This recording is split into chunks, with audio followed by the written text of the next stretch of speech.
Hello and welcome to episode 17 of The Final Whistle. I'm your host, Drew Ziegler, and I'm here today with Stephen Kubis and James Gougosis. We're going to be talking about the beginning of the MLB season, review the NBA playoffs, and UFC 287. So we got the MLB. There's some hot teams, some cold teams. Obviously, the hottest right now is where we're recording this. The Rays are 10-0. They just won their game 1-0. That was their smallest margin of victory. Before that, they've been winning by at least 4 runs every game. The Rays have been. I picked the Rays when we talked about preseason predictions. I said the Rays are going to win the division. I obviously still agree with that. I think the Rays they're just sneaky good. Like no one really realizes. Like they have no fans. Like they're just like the most like low key team. It's just great seeing Wander Franco and Randy like come through the rise. They each got like around 14, 13 hits. That's what you need. A duo right there. A duo can lead you a far way, especially when they're hitters. Yeah, the most impressive part I think is their pitching. I think they've given up like 20 runs in 10 games. That's going to win you a lot of ball games. And I think they have like a plus 60 run differential. I mean, it's just unbelievable what the Rays are doing. Yeah, and another team who just swept the Mets, our team, the Brewers, 7-3 as we're recording this, and they look like a really good team that could go deep into the playoffs. Yeah, I mean, we haven't seen this a lot in the past, but their offense has been clicking. That's always been their problem. They got Burns and Woodruff and Peralta. Their pitching is always good, but if their offense is playing this well for the rest of the season, they could be a really dangerous team. I didn't really expect this coming into the season. Once again, I predicted the Brewers winning the division. I said it because of their 3 starting pitchers, but I also mentioned Christian Yelich having a bounce-back season. He's looking pretty good right now. No one can complain. I mean, they put the first 2 games against the Mets, they like outscored them by like a lot. It was embarrassing. I shut the TV off in the second inning each game because I just didn't want to sit there. I think I was going to cry watching the game, but the Brewers are a really good start. Your prediction's looking really good right now, but we'll see later in the season. And the Diamondbacks, a surprise team. They're 7-4 right now. They've been playing the Dodgers a lot, and still they have a good record. If you can beat up the Dodgers, man, you really can do anything if you really think about it. They just have to continue doing this. Usually the Diamondbacks have that losing streak. You know, maybe they'll set like a record this year, most losses in a row, but the way they start this year is really good. And I think if they keep up the energy and like the hard work they're doing, obviously it's paying off against Dodgers. Not an easy team to beat. I think they'll be pretty good. They honestly could be like second, third place in the division if they keep this up, though. Yeah, Corbin Carroll has been a godsend for them. Same with Lourdes Gurriel. I feel like that was a little low-key move in the offseason. Not everybody's talking about it, but that was a great pickup, and it's really showing that Diamondbacks offense is pretty good right now, and with Corbin Carroll leading the way. I mean, if they could catch fire and they could really shock the MLB world, even if they finish 500, that's still a big surprise. That's a huge accomplishment for the Diamondbacks team that wasn't really expected to win that much. They signed their big rookie to about a $100 million contract, Corbin Carroll, and it looks to be shaping out. And also in that trade that you said with the Blue Jays, they got the Blue Jays' top catching prospect, Gabriel Moreno, who's been playing well for them, at least on the defensive side. And a few teams in the AL, 7-4, 6-4, Cleveland Guardians, and the Texas Rangers. Yeah, I mean, the Guardians are off to a good start this year. They just beat the Yankees. I mean, they're also almost like the Rays where they don't spend a lot of money, but they got some big-time names who are really good players. I mean, they just extended Andres Jimenez, who's been one of the best second basemen in the league, these past few years. So, I mean, with Jose Ramirez, that offense is really good, and the pitching is also amazing. With Shane Bieber leading the way, and Emmanuel Clase, who's probably top 3 reliever in baseball. So that team is looking to be dangerous this season. Yeah, I have to agree with that. I think I have the Guardians winning the division too. So I'm looking pretty good right now, but it's their pitching that's really there. If their hitting can come up and be there for more than half the year, I think they'll be really good, like really, really good. If they have the hitting aspect of the game, I think they'll be a really hard team to beat like all year long. It'll just be like annoying playing them because they have the pitching. It's just their hitting's a little rough, but if they can obviously keep this hotness going, they'll be really, really good. And Andrew Heaney for the Rangers just pitched, and he threw 9 straight strikeouts to break an MLB record. Obviously very impressive. And the Pirates, they're 6-4 right now. Brian Reynolds playing like an MVP right now with 5 homers as we speak. But they did lose O'Neal Cruz to a broken ankle. He'll be out for a few months, and that's obviously a bad loss. And now to the cold teams. I want to call them cold. They're around 500. Astros 5-6. I mean, It's the Astros. I mean, it's not a good start. Obviously, in their eyes, it's probably a terrible start. But it's so easy to flip the script. I mean, you're one game away from 500. And, we all know how the Astros are. They'll just keep winning and winning and winning. This doesn't really matter for them. I just think they're a little colder now. I think it's because of the beginning of the year. Give them until next. I'd say in May is when they break out and become like the Astros. Yeah, I mean, without Altuve, maybe you didn't expect them to be 5-6, but their offense probably take a step back. But as long as they make the playoffs, they're always dangerous in the playoffs. So if I were an Astros fan, I wouldn't worry at all. I mean, as long as I'm in the playoffs, the Astros always show up in the playoffs. So I mean, Astros obviously not the start they wanted, but they'll be fine. And now to definitely a cold team, the Cardinals, who are 3-7 right now. They're playing their division rival, the Brewers, and they lost a few games in that series. Yeah, I picked them to win the division. I think they're one of the better teams, in this league. But I mean, their pitching has really been not helping them out. I mean, Helsley blew a save. I think maybe even two. He was one of the best relievers last year. Not the best, but one of the best. But the offense, I feel like outside of Jordan Walker, Goldschmidt, and Arenado, I feel like they just haven't been providing that much.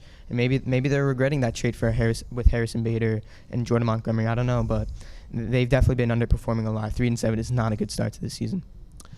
Yeah, I think the Cardinals are a definition of a wild card team. I think that's exactly how they play, and that's exactly who they are.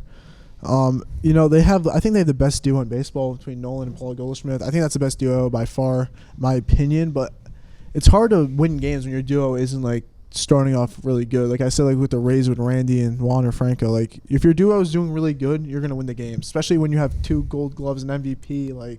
Especially in the infield, you should be good on the defensive side and the hitting side. But they just can't win. They're putting up runs, they're playing good ball. They're just not putting up enough runs, and I think that's the problem.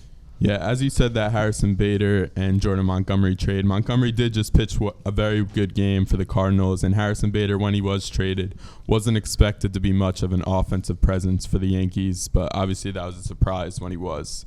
And Mariners, you guys picked them to be in the World Series, you two, and they're now 4-7. Are you a little bit worried? No shot. Not worried anything at all. I'm a little nervous they won with the division, but that division's starting off slow, so I think they're completely fine too. The Astros are 5-6, they're 4-7. That's only 2 games behind, maybe 1.5, but that's completely fine. I was watching some of their games. They're playing good baseball. They're not playing terrible baseball. They're playing pretty well baseball. It's just they just aren't coming out with the win. They're not having that one good inning. They just need that one good inning and they'll win majority of they play 2 or 3 more games. But this is not a bad start, and I think they'll still do good because they aren't playing bad baseball right now. Yeah, I agree with Steven. I mean, they're in the games. They're not getting blown out. They just can't pull out the win. I think offense has some improving to do, but I'm not worried about them at all. Maybe the division's in jeopardy, but like Steven said, the Astros are starting off slow. So I think the division's wide open. I think more people think the Astros are just going to run away with it, but I think the division's wide open for anybody. And as we mentioned earlier, Corbin Carroll is a hot rookie, and the Cardinals still 3-7, but their bright young star, Jordan Walker, has a 9-game hitting streak right now, and he has been one of their bright spots so far this season. Yeah, Jordan Walker, I feel like every time he makes contact, he just smokes the ball hard. I feel like that's with the entire Cardinals lineup, but him, I mean, especially for a rookie, you don't really see that. You usually see, rookies struggle a little picking up, pitches, but, I mean, Jordan Walker looks like a veteran out there. I mean, he's crushing everything. Yeah, Jordan Walker is really carrying this Cardinals offense. I hope he sets the record. I hope he gets that 13-game hit streak. Sets the record for most consistent hits in the games from a rookie. But I think he's tied for second right now. I think second is 9. If he gets one more, he'll be in second place. But I think first is 12. So I'm hoping he breaks the record. It'd be pretty cool. Yeah, and a player who's expected to be better on the defensive side, Matt Chapman for the Blue Jays, but he has a .475 average with 19 hits. Obviously a surprise for the Blue Jays. I mean, that's really good. I mean, I hope the Blue Jays play a little bit better so they can win, help this guy out a little bit. It seems like he's carrying the team on his back right now, him and Vladdy, but I mean, that's .475 to start the season. We're 10 games in, 11 games in, and he has 19 hits. That's ridiculous. It's like you pitch to this guy and he's just getting on. The Blue Jays got to start, little manning up a little bit and helping this guy out so he doesn't carry the team.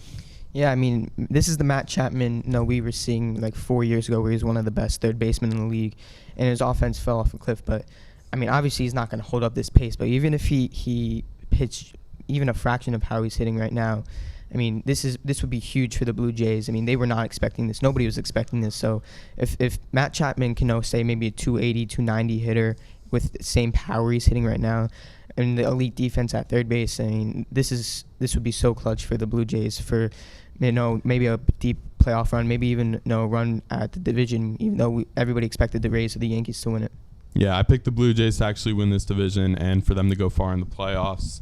But we'll see how they shape out. And that's going to do it for us on this segment. And when we come back, we'll be reviewing the NBA playoffs. So now I'm joined by Stephen Kubis, and we're going to talk about the NBA playoffs. And by this recording, the playing games haven't happened yet. So we got the 7-seed Heat versus the 8-seed Hawks in our first game. I think we go with the Heat. I think the Heat's got a really good team, even though they haven't been really showing it. The Hawks haven't really – they've been doing the same thing as them. They have a good team, haven't really showing it. But I think the Heat's got the experience and the better players, so I think that's the reason why they're going to win. Yeah, both underperforming teams this year. Probably Hawks about the most average team as you can get. Trae Young, obviously a superstar, but I don't think he has enough to defeat the Heat in this one. But if they lose, they'll still have another matchup versus the winner of the 9 and 10 seed game. And the 8-seed Timberwolves and the 7-seed Lakers face off. And the Timberwolves just had an absolute breakdown of a game in the final season. Timberwolves teammates Rudy Gobert and Kyle Anderson punching each other on the sideline, and Jalen McDaniels, young rising star, fractures his hand punching a wall. There's something in that Alabama water, man. Those people are crazy, but yeah, I think they're gonna lose. Rudy isn't gonna play because of his 1-game suspension. So if they lose, they're done. No, they're not done, but they get the extra game, obviously. But I don't know. I just don't like how they're not playing as a team. It's a pretty solid team they got there. But if they're gonna punch each other, punch walls, and just punch literally anything, I think they're gonna lose. Yeah, that's not what you're looking for going into the playoffs. And the Lakers look like a much better team than what they have been in the beginning of the season. And we got the 9-seed Raptors and the 10-seed Bulls. Another playing game. Who do you got? I want the Bulls, man. I overhyped them this season, I think, in the beginning when we predicted where they're going to finish. I think that they're going to win. I think they're going to, I don't think they're going to make a run, but I think they're going to give the money where it's worth right here and win this game. Yeah. Raptors, they got a young team, Pascal Siakam, Fred VanVleet. They have a little bit of experience, but I also got the Bulls, DeMar DeRozan. I think he'll lead them to the win in this one. And over to the West, the 10-seed Thunder and the 9-seed Pelicans face off. I don't know. It's a really weird one. I don't really care for any team, but the Thunder do have some young stars like Josh, and but the Pelicans, I don't know.